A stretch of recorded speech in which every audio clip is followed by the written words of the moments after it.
Hello everyone, मैं आपका welcome करती हूँ आपके अपने चैनल पढ़ाकू पे। आप सोच रहे होंगे मैं इतने दिनों से कहाँ थी, क्या मैंने चैनल छोड़ दिया है या मैं नहीं पढ़ा रही हूँ। तो ऐसा कुछ नहीं था, मुझे थोड़ा सा ब्रेक चाहिए था। हर चीज़ से होता है, मेरा भी अभी 12th कंप्लीट हुई थी, तो पढ़ाई से या हर चीज़ से मुझे थोड़ा सा ब्रेक चाहिए था। इसलिए मैं अपने ब्लॉग वाले चैनल पर ब्लॉग भी नहीं डाल रही थी और ना मैं इस चैनल पर कोई वीडियो डाल रही थी। तो आप समझ लीजिए कि लॉन्ग ब्रेक था, लेकिन अब ये ब्रेक कंप्लीट हो चुका है। जैसे कि मेरा ब्लॉग में भी ब्लॉग आ चुका है, तो ये वीडियो भी आएगी। ये वैसे मैं बहुत दिनों से शूट करने की कोशिश कर रही थी, लेकिन हो नहीं पा रही थी। लेकिन कोई बात नहीं, अब करेंगे हम शूट। तो हमने आपको पढ़ाया था क्लास 12 का chapter 1 sexual reproduction in problem plants. तो वो आपको बहुत अच्छे से आ गया था। अगर आपने नहीं पढ़ा है तो आप उसे जाके प्लीज़ पढ़ लीजिए पहले। अब हम पढ़ रहे हैं क्लास 11 का chapter 1 living world. Living world वाला हम दोनों क्लास के पहले चैप्टर 1 कंप्लीट कर रहे हैं। अब मुझे थोड़ा सा स्पीड बढ़ानी पड़ेगी, इसलिए मैं अपने नोट्स अलग से बना कर लाई और मैं उसमें से आपको पढ़ाऊँगी। लेकिन वो हैंडमेड नोट्स हैं, अब ये मैं समझना कि मैं प्रिंटेड नोट्स आई हूँ। हैंडमेड नोट जो मैंने अपना आप बनाई खुद पहले, अभी आपको पढ़ाने से पहले, तो मैं उससे ही पढ़ाऊँगी, क्योंकि फिर वो लिखने का टाइम बच जाएगा। लिखने में ज़्यादा टाइम चला जाता है, इसलिए ये हैंगे मेरे नोट्स। देखिए, मैंने खुद बनाए, आपको दिख भी रहे होंगे। सारी राइटिंग ये मेरी है और ये देखिए सब हैंडमेड नोट्स हैं। ये सब मैंने अभी बनाए आपको पढ़ाने से पहले। अब मैं आपको इससे ही पढ़ाऊँगी। मैं सारे नोट्स बना चुकी हूँ पूरे चैप्टर के, लेकिन मैं आपको पार्ट वाइज करके पढ़ाऊँगी। तो इस चैप्टर को मैं कंप्लीट या तो 2 पार्ट में कंप्लीट करना चाहूँगी या 3 पार्ट में, ठीक है। तो बस इतना ही है। अब हम शुरू करते हैं बिना टाइम वेस्ट किए, क्योंकि टाइम वेस्ट करना अच्छी बात नहीं है। और अभी फिर भी हमारा बहुत लॉस हो चुका है, पूरे जून मैंने नहीं पढ़ाया है, तो इसलिए अब हम टाइम वेस्ट नहीं करेंगे। तो हमारा पहला टॉपिक है व्हाट इज़ लिविंग। तो लिविंग वो होते हैं जिनके पास लाइफ होती है, जो लाइफ के साथ रहते हैं, मतलब जिनके पास लाइफ होती है। जैसे हम लोग हैं, प्लांट्स हैं, ये सब कौन है? लिविंग है। आपने ये सब पढ़ा होगा पहले 6th क्लास में भी, 5th क्लास में, 4th क्लास में, हर चीज़ में पढ़ता है लिविंग और नॉन लिविंग। लिविंग मतलब जो सांस लेता है और नॉन लिविंग जो सांस नहीं लेता है, ठीक है। तो लिविंग वही है जो लाइफ, जिनके पास लाइफ होती है। 2 फीचर्स है जिसकी वजह से हम नॉन लिविंग को मतलब डिफरेंट कर सकते हैं लिविंग से, ठीक है। 2 फीचर्स के थ्रू। वो तो हम शॉर्ट में जब बच्चे थे जब कहते थे कि सांस लेते हैं सांस नहीं लेते, लेकिन अब नए मतलब अब जो हम पढ़ रहे हैं वो बड़े लेवल का पढ़ रहे हैं, तो इसलिए हमारे पास 2 फीचर्स है जिसके वजह से हम इसे डिस्टिंग्विश कर सकते हैं, ठीक है। तो पहला फीचर है डिफाइनिंग, दूसरा है कैरेक्टरिस्टिक, ठीक है। आप भी अगर चाहे तो ऐसे नोट्स बना सकते हैं, बिल्कुल सेम टू सेम, ठीक है। डिफाइनिंग वो होता है जो हर लिविंग ऑर्गेनिज्म में प्रेजेंट होता है विदाउट एनी एक्सेप्शन। एक्सेप्शन मतलब किसी चीज़ में, मतलब हर लिविंग में ये चीज़ प्रेजेंट होगी, ठीक है। लेकिन नॉन लिविंग में नहीं होता है बिल्कुल भी। जैसे एग्जाम्पल लेंगे हम मेटाबॉलिज्म। मेटाबॉलिज्म अभी आपको आगे पढ़ाएंगे क्या होता है। सेलुलर ऑर्गेनाइजेशन ये भी पढ़ाऊंगी, कॉन्शियसनेस ये भी पढ़ाऊंगी, ठीक है। अभी तो इसे आप एग्जाम्पल की तरह याद कर लें। फिर है ये कैरेक्टरिस्टिक फीचर जो लिविंग में भी प्रेजेंट होता है और नॉन लिविंग में भी प्रेजेंट होता है। और अगर नॉन लिविंग में प्रेजेंट नहीं होता, सिर्फ लिविंग में प्रेजेंट होता है, तो उससे एक्सेप्शन होता है। जैसे है रिप्रोडक्शन। रिप्रोडक्शन का एक्सेप्शन होता है, वो आपको आगे पढ़ाऊंगी। और वैसे इसका नॉर्मली जो एग्जाम्पल है जो दोनों में दिखाई देगा वो है ग्रोथ, ठीक है। अब हम तो इनके मतलब इन्हें पूरे उससे पढ़ेंगे डिटेल में, ठीक है। तो हमारा पहला टॉपिक है ग्रोथ। ग्रोथ एक कैरेक्टरिस्टिक फीचर है, जैसे हमने आपको यहाँ बता दिया। ग्रोथ का मतलब क्या होता है? इंक्रीज इन मास, मास में इंक्रीज या फिर नंबर ऑफ सेल्स में इंक्रीज। अगर ये दोनों हैं तो हम इन दोनों को कहते हैं ट्विन कैरेक्टर्स, ठीक है। ट्विन मतलब 2 और कैरेक्टर्स, ये दोनों कैरेक्टर्स होगा।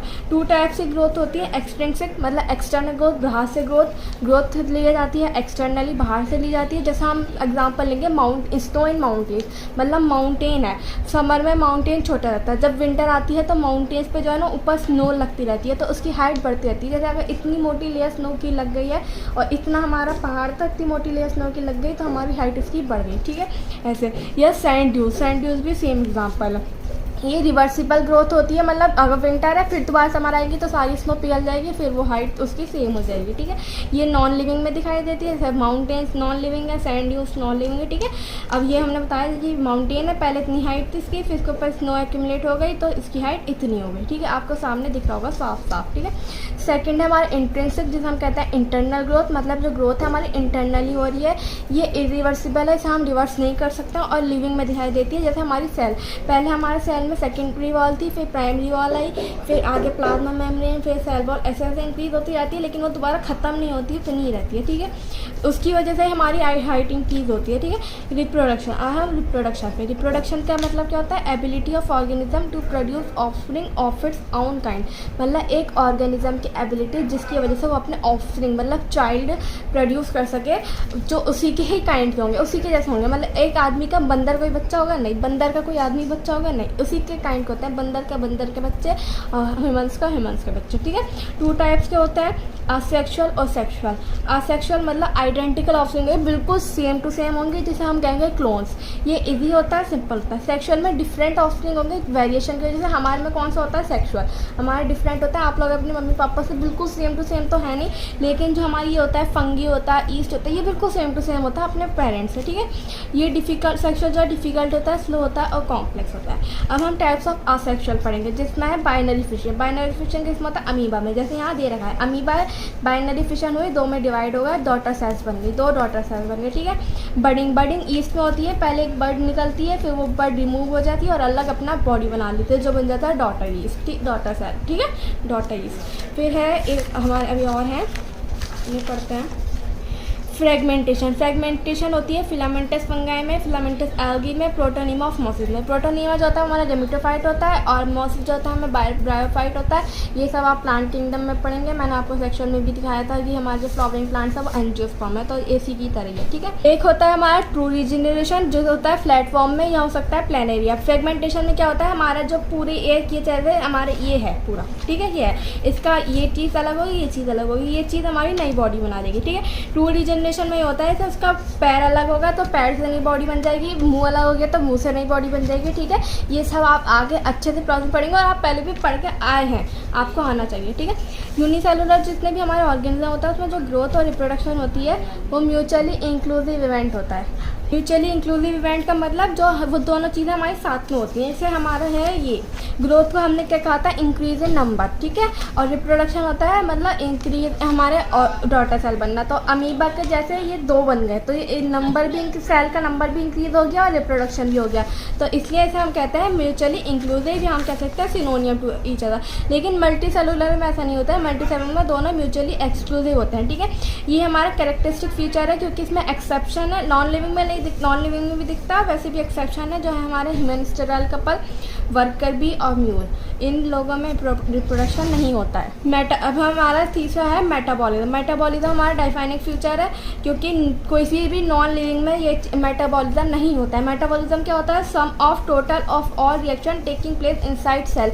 जो हमारे अंदर जितने भी रिएक्शन हो रहे हैं, फोटोसिंथेसिस, रेस्पिरेशन, सर्कुलेशन, जितने भी हमारे में मतलब रिएक्शन हो रहा है उन सब का जो सम है हम उसे मेटाबॉलिज्म कहते हैं। 2 टाइप का है, एनाबॉलिज्म, कैटाबॉलिज्म।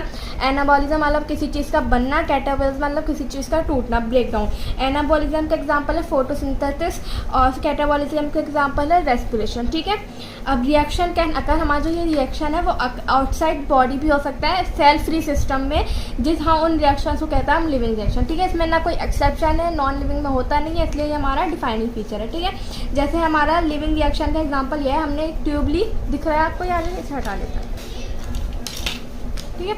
ये हमने एक ट्यूब ली, इसमें हमने इसमें हमारा मिल्क था, इसमें हमने मिल्क डाला जिसमें है लैक्टेस और कॉम्प्लेक्स डाइसैक्राइड है, उसमें हमने लैक्टेस एंजाइम डाल दिया, मिल्क किसमें कन्वर्ट हो गया, ग्लूकोज प्लस गैलेक्टोज में, हमारा ब्रेक डाउन हो गया, कैटाबॉलिज्म है ये, लेकिन ये बाहर हो रहा है बॉडी के, तो इसे हम इसे लिविंग रिएक्शन कहेंगे, ठीक है, समझ में आ गया ना।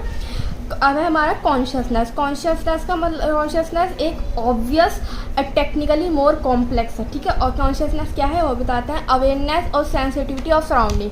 जैसे आपको किसी ने थप्पड़ मारा, आप क्या करेंगे, थप्पड़ मारेंगे उसे घुमा के, मारेंगे या नहीं, चुपचाप बैठ जाएंगे, मारेंगे उसे थप्पड़, वो ही हमारा कॉन्शियसनेस है। एक प्लांट है, छुई मुई कहते हैं उसे, इंग्लिश में साइंटिफिक नेम उसका मुझे याद नहीं आ रहा है इस टाइम, लेकिन उसे हम वैसे कॉमन लैंग्वेज में छुई मुई कहते हैं।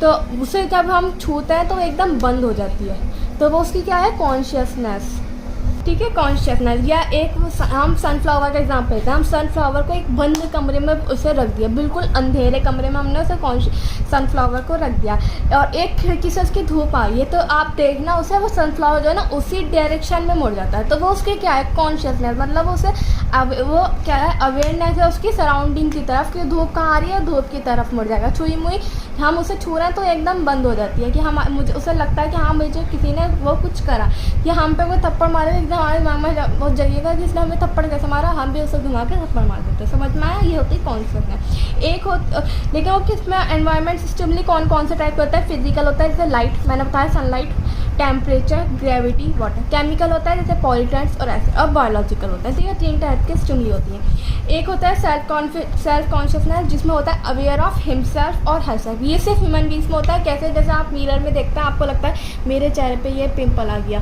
तो आपको लगता है कि इस पर कोई क्रीम लगाओ या कुछ करो जो सही हो जाए, हम अच्छे दिखें। वो क्या चीज़ है? सेल्फ कॉन्शियसनेस है, जो सिर्फ हमें होती है। कभी प्लांट्स अपने बारे में नहीं सोचता है, कभी कोई एनिमल अपने बारे में नहीं सोचता है, सिर्फ ह्यूमन बींग्स हैं जो अपने बारे में सोचते हैं। ठीक है, तो इस सेल्फ कॉन्शियसनेस सिर्फ ह्यूमन बींग्स में होती है। इसलिए सेल्फ कॉन्शियसनेस जो है वो एक कैरेक्टरिस्टिक फीचर है, लेकिन कॉन्शियसनेस जो है वो एक डिफाइनिंग फीचर है। ठीक है, कोमा पेशेंट जो होता है वो ब्रेन डेड होता है, लेकिन उनके अंदर कॉन्शियसनेस होती है, सेल्फ कॉन्शियसनेस नहीं होती। ये एनसीईआरटी में क्वेश्चन पूछा गया था। आप अगर आप रीडिंग करेंगे एनसीईआरटी की तो आपको पता चलेगा कि हाँ, ये क्वेश्चन पूछा गया है कि कोमा पेशेंट्स में वो कॉन्शियसनेस होती है या नहीं होती।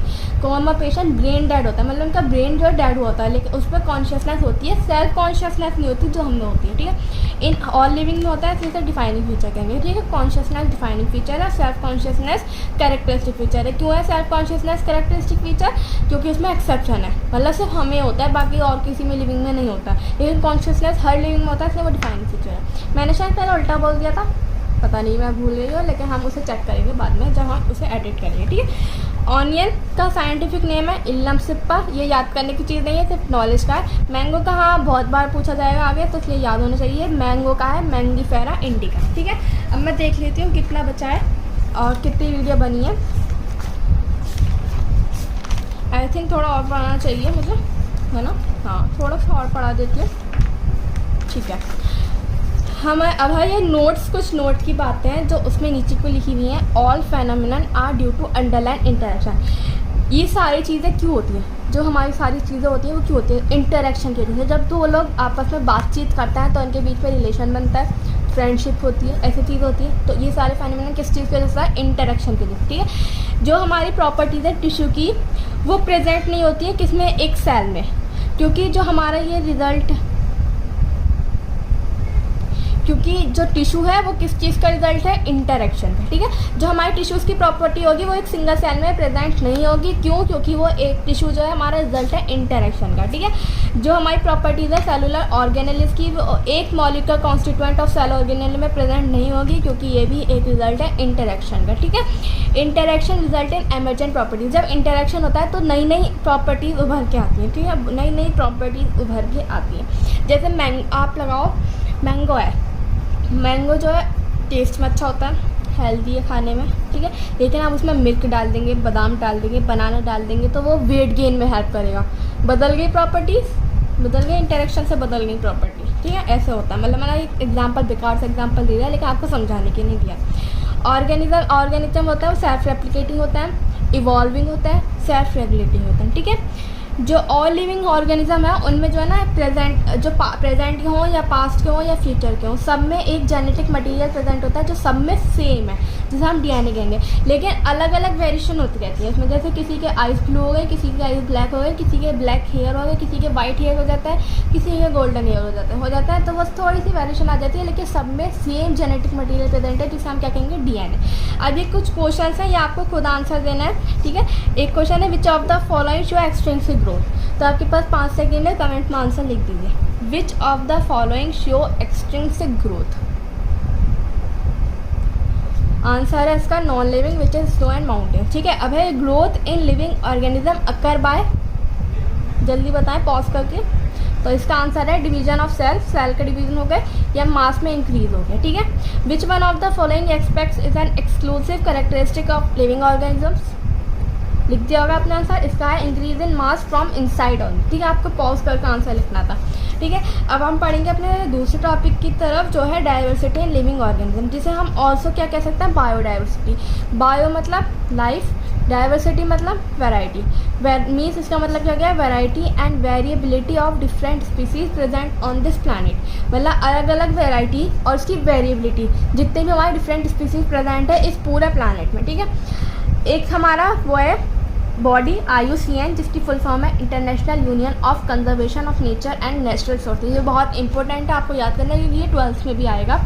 इसने हमें बताया कि टोटल 1.7 to 1.8 मिलियन, या हम कह सकते हैं 17 to 18 लाख स्पीसीज़ हैं जो प्रेजेंट और अर्थ में, जो सिर्फ हमें पता है और डिस्क्राइब, मतलब जिसके नेम वेम रखे हैं। इसके अलावा बहुत सारी स्पीसीज़ हैं जो अभी डिस्क्राइब नहीं हुई हैं, ना उनके नाम रखे गए हैं। समझ में आया?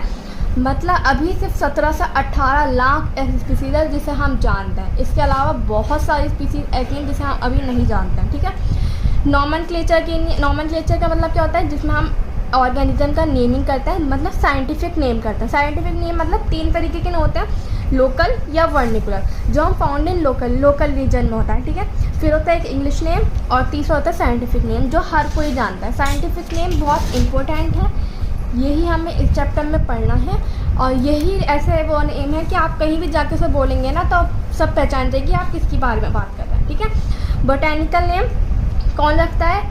International code of botanical nomenclature ICBN। Zoological name कौन रखता है? International code of zoological nomenclature ICZN। Bacteria के नेम कौन रखता है? International code of nomenclature of bacteria ICNB। इनमें आप ध्यान रखना, यह ICBN और यह ICNB।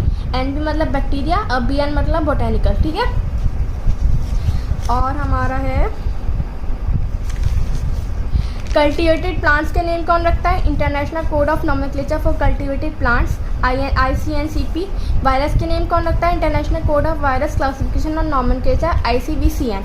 ये बहुत इंपॉर्टेंट है, ये आपको याद होने चाहिए पाँचों, इसलिए मैंने इस नोट्स में लिखा है। आप देख सकते हैं मैंने नोट्स में सारी वही चीज़ें लिखी हैं जो सारी इंपॉर्टेंट है और जो आपको पढ़नी है। बिल्कुल NCERT से ही ये नोट्स हैं। ठीक है, तो आई थिंक यहीं रुक जाना चाहिए मुझे, या नॉमेनक्लेचर भी करवा देनी चाहिए। नॉमेनक्लेचर और करवा देते हैं, फिर ये 3 पार्ट में कंप्लीट हो जाएगा। हाँ, 2 पेज अगर हम पढ़ाएंगे तो 3 पार्ट में कंप्लीट हो जाएगा, तो ये पेज और करवा देते हैं हम। ठीक है, बाइनोमियल 2 टाइप के नॉमेनक्लेचर होते हैं, बाइनोमियल और ट्राइनोमियल। पहले मैं आपको ट्राइनोमियल पढ़ा देती हूँ कि ये ज़्यादा इंपॉर्टेंट नहीं है, इसलिए मैंने साइड में लिखा है। ठीक है, नोट ट्राइनोमियल नॉमेनक्लेचर जिसे प्रपोज करा था लैंडमार्क ने। ठीक है, इसमें क्या मतलब होता है? इसमें मतलब होता है कि हम नॉमेनक्लेचर में 3 वर्ड्स यूज़ करेंगे। जैसे हमने एग्जांपल लिया प्लांट का बबूल, एकेशिया निलोटिका। एकेशिया जो है जीनस है, निलोटिका स्पीसीज है, निलोटिका वैरायटी है। ठीक है, एनिमल में हमने लिया एग्जाम्पल ह्यूमंस का, होमो सेपियंस सेपियन, मतलब जो एंड के जो नेम होता है ना सेम होता है, मतलब और ओवरऑल के बाइनोमियल नॉमेनक्लेचर के ही तरह है। होमोजीनस, सेपियंस स्पीसीज और सेपियंस सब स्पीसीज। ठीक है, अब हम पढ़ेंगे बाइनोमियल नॉमेनक्लेचर। बाइनोमियल नॉमेनक्लेचर किसने करा था? कैरेलस लिनियस ने।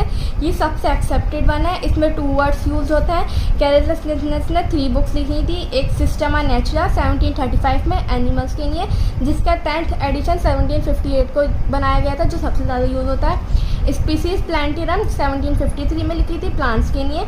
फिलोसोफिया बोटेनिका 1751 में लिखी थी रूल्स के लिए। ठीक है, ये आप पॉज करके जो है ना अपने सारे नोट्स बनाते चले जाना। ठीक है, पहले पढ़ें फिर दोबारा वीडियो देख के फिर बनाना। ठीक है, रूल्स हैं, इतने सारे रूल्स हैं। फर्स्ट रूल है कि लैटिन लैंग्वेज में होना चाहिए या लैटिनाइज्ड लैंग्वेज होना चाहिए, मतलब उसे कन्वर्ट करके लैटिन में कर दो। ठीक है, ऐसा क्यों है? क्योंकि लैटिन लैंग्वेज है हमारी डेड और साइंटिफिक लैंग्वेज है, हम इसे डेड और साइंटिफिक लैंग्वेज कहते हैं।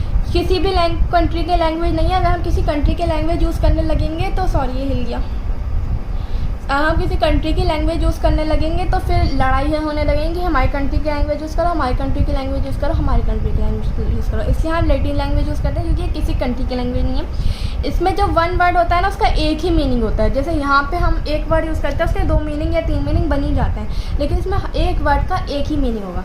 ठीक है, सेकेंड रूल है जो हमारा ऑर्गेनिज्म है उसका जो साइंटिफिक नेम है ना उसमें 2 वर्ड्स होने चाहिए, जीनस या हम उसे कह सकते हैं जेनेरिक एपिथेट, और स्पीशीज या हम कह सकते हैं स्पेसिफिक एपिथेट। ठीक है, जैसे हमने एग्जांपल लिया मैंगो का क्या है? Mangifera indica. अभी इस पे मत देखना। ठीक है, Mangifera is genus and indica species. ठीक है, थर्ड है जब हैंड रिटन होगा तो अंडरलाइंड होगा सेपरेटली। ठीक है, और जब प्रिंटेड होगा तो इटैलिक्स में प्रिंटेड होगा, मतलब जो टेढ़ा वाला होता है, थोड़ी हैंड राइटिंग होती है थोड़ी। ठीक है, फर्स्ट लेटर हमारे जीनस का हमेशा कैपिटल होगा, बाकी सब छोटे होंगे। ठीक है, यहाँ देखिए बस इसका कैपिटल है, बाकी सब छोटे हैं।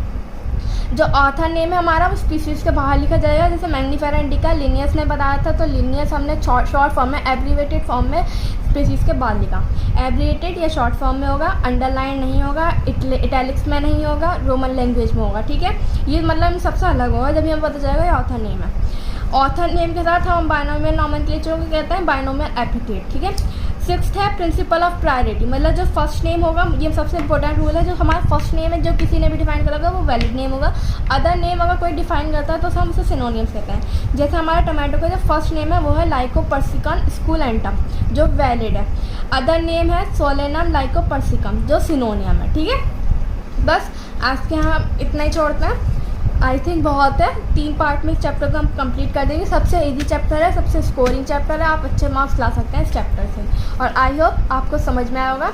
अगर समझ में नहीं आया है तो इस वीडियो का आप दोबारा से जब आप नोट्स बनाएंगे, जब आप रिवाइज कर सकते हैं, और बिल्कुल अगर चाहें तो सेम टू सेम भी नोट्स बना सकते हैं, और नहीं तो आप अपने हिसाब से भी इसके नोट्स बना सकते हैं, ठीक है। थोड़ा हमारा टाइम बचा है लिखने से, लेकिन आप कमेंट में बताना कि मुझे लिखना चाहिए या अपने नोट्स से ही पढ़ाना चाहिए, क्योंकि आप सबसे इम्पोर्टेंट है। आपको जैसे समझ में आएगा मैं वैसे ही करवाऊँगी, लेकिन मुझे लगा थोड़ा सा टाइम वेस्ट होगा लिखने में, इसलिए मैंने अपने नोट्स बना के लाएंगे और उससे पढ़ा दिया मैंने। लेकिन आप अपनी ज़रूर बताना आपको कैसे चाहिए, लिखा के पढ़ना चाहिए या अपना नोट्स से पढ़ा सकती हूँ मैं, ठीक है। कमेंट्स में ज़रूर बताना।